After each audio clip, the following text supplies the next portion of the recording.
Welcome to the Michigan Runner Show. Join us each time as we explore the people, the places, and the events that shape our great sport.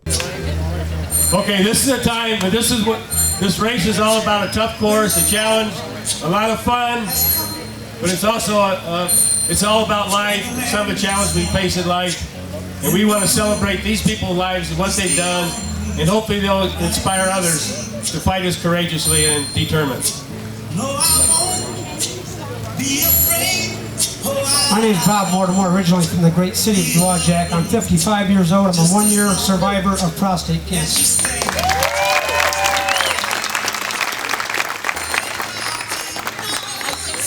From St. Joseph, Michigan. I'm a 7-year breast cancer survivor. John Price, age 50, from Mishawaka, Indiana, 9-year testicular cancer survivor. Victor Moon, Portage, Michigan, 8-year non-Hodgkin lymphoma survivor.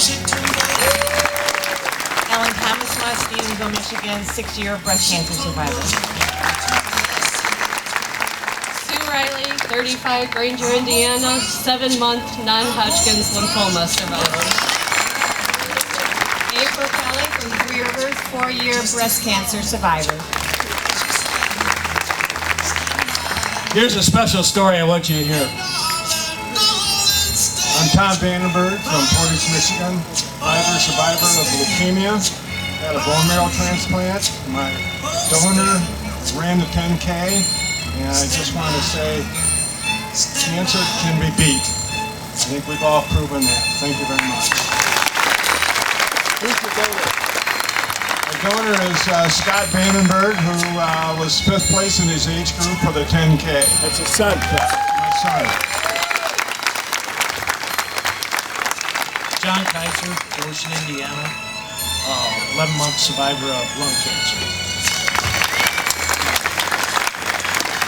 Mike Simic, Berrien Springs, Michigan. I'm a 15-year survivor of palate cancer. Ron Vogler, Mishawaka, Indiana, a 10-year survivor of prostate cancer.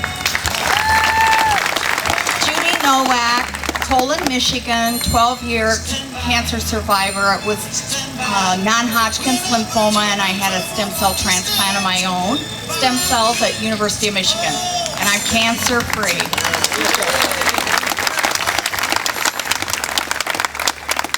My name's Don Hall. I'm 72 years old as of last Thursday, and I'm an 11-year survivor of colon cancer. Charles Goodrich, 71, of Decatur, a 4-year survivor of prostate cancer.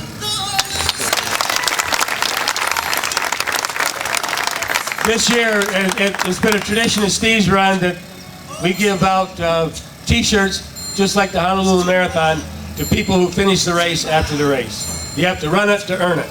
And we've maintained that tradition, but there's one exception, and those are cancer survivors. We always give them their T-shirt early, and they wear Cancer Survivor logo right on their sleeve. They're a cancer buster, and also we give them a number. And they all wear the same number because that's what they are, number 1.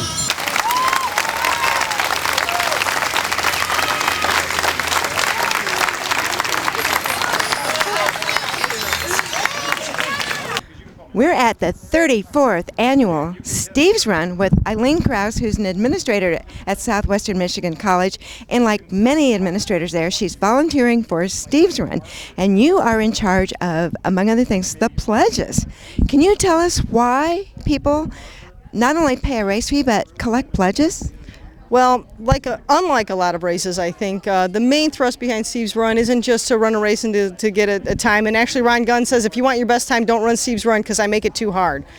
But the real reason is to raise money for cancer research. Steve's Run is named for a cancer victim that we lost, the son of one of our presidents. And it's a really important part of the SMC family. So in addition to all the proceeds from the race going to cancer research, we also offer an opportunity for runners to get pledges to provide additional funds for cancer research. But what we do is a little motivator. If you raise pledges of $100 or more, you can get a Steve's Run polo shirt or hooded sweatshirt that you can only get through pledges. And it's kind of competitive, and people wear them very proudly. Well, in fact, I think one of the cool things is each year you have a different color, and you're up to the 7th one, and one guy thinks he's going to be able to have a different one every day of the week. Is that right? Yeah, I just had a fella, Ron Vogler and Tom Vogler. They're here every year. They raise a lot of money for cancer research for us, and he was thrilled to get his shirt this year because he said, now I have 7 and I can wear a Steve's Run polo shirt every day of the week. And I kind of said, oh, like you would do that. And he said, no, I do. I will, and I wear them proudly. And so that was pretty cool. I think everybody in town gets affiliated with the race somehow or another. If they're not walking it or running it, they're helping out. It's a huge community event. Is that part of it? Oh, absolutely. Dowagiac, Michigan, a small town. This is our single biggest event for Little Dowagiac. You know, all these runners come in, 1,100 people and their families and their friends, and they even have a fun fest that goes around Steve's Run. So the town actually creates events around the race, and everyone gets behind it. Really, literally everyone. If you aren't participating, you're volunteering, you're just out on the street, you're just engaged in it, and it's a really fun weekend for the whole town. I'd like to bring up, he's a very loyal supporter of ours, and I was fortunate to know him when I was spending some time with the family, Steve's family at the Mayo Clinic, and he's done a great job over the years. He has come to support us many of the races, he and his lovely wife. And I'd like for Dr. Brian O'Neill to come up and just say a few words from Mayo Clinic, Rochester, Minnesota. Thank you, Ron.